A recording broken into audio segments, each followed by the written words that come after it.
Welcome to Workday HCM Termination. In this session, we'll review the termination business process and learn how to initiate a termination. We'll also discuss job overlaps when hiring and terminating. Termination ends the active working relationship between an enterprise and an employee. You can initiate a termination with the termination business process.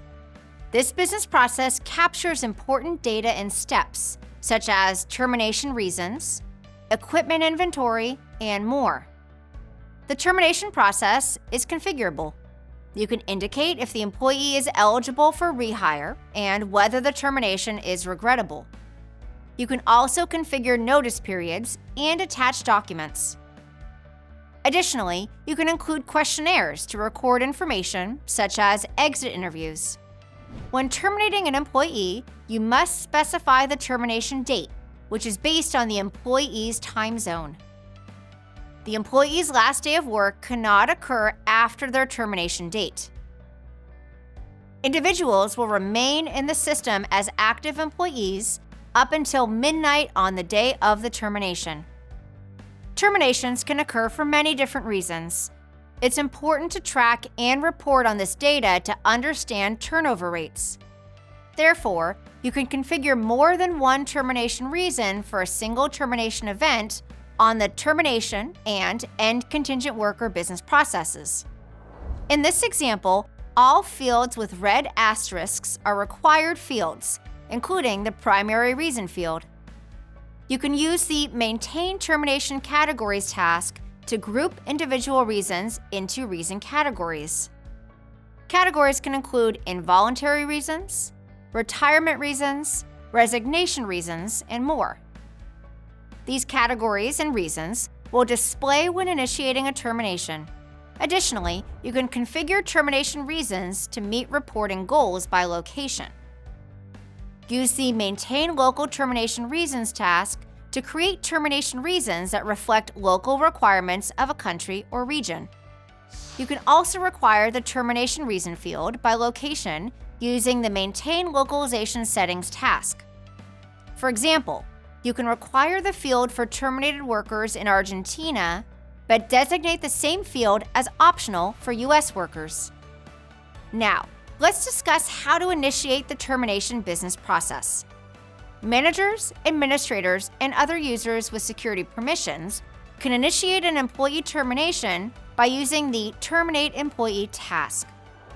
However, if your organization enables the Submit Resignation business process, workers can initiate their own resignation event from the Actions button on their worker profile.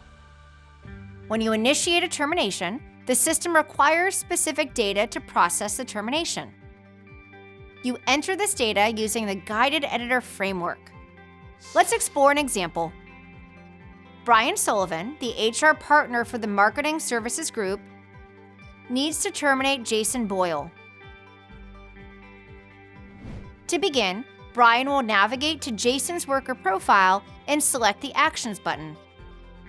From the menu, he'll select Job Change and then Terminate Employee. From the Guided Editor, Brian will enter the primary termination reason, the termination date, and other important details. Optionally, he configures a notice period. However, this section only displays if you enable notice periods for the location country where the employee works. In the Regrettable section, Brian indicates that the termination is a loss to the organization and determines that the employee is eligible for rehire at a future date. Lastly, Brian can indicate whether to close the position. He might consider this option due to downsizing or a reorganization.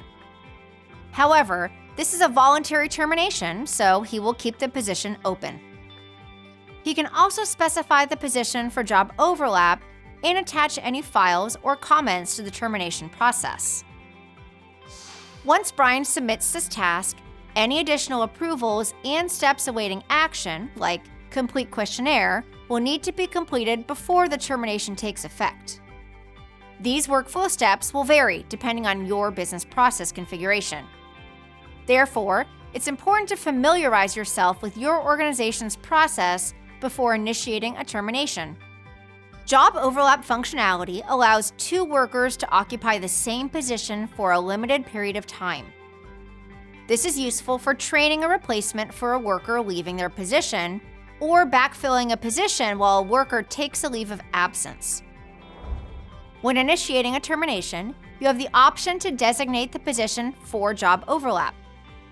You can also activate job overlaps when hiring or make specific positions eligible for overlap even before a job vacancy date exists.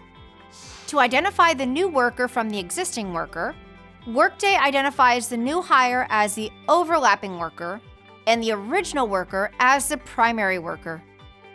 It's important to note that overlap workers share all security roles associated with the position restrictions during their tenure in the overlap position, including managers. Also, all business processes will route to both workers, and both workers will display when previewing the organization. Additionally, Workday does not synchronize organization assignments across positions and position restrictions. Any organization changes will only apply to the position you take action on. You can track positions with overlap using the Overlap Workers and Positions with Overlap reports. In this session, we learned how to terminate using the termination business process and how to configure a job overlap. Thank you for taking the time to learn with Workday.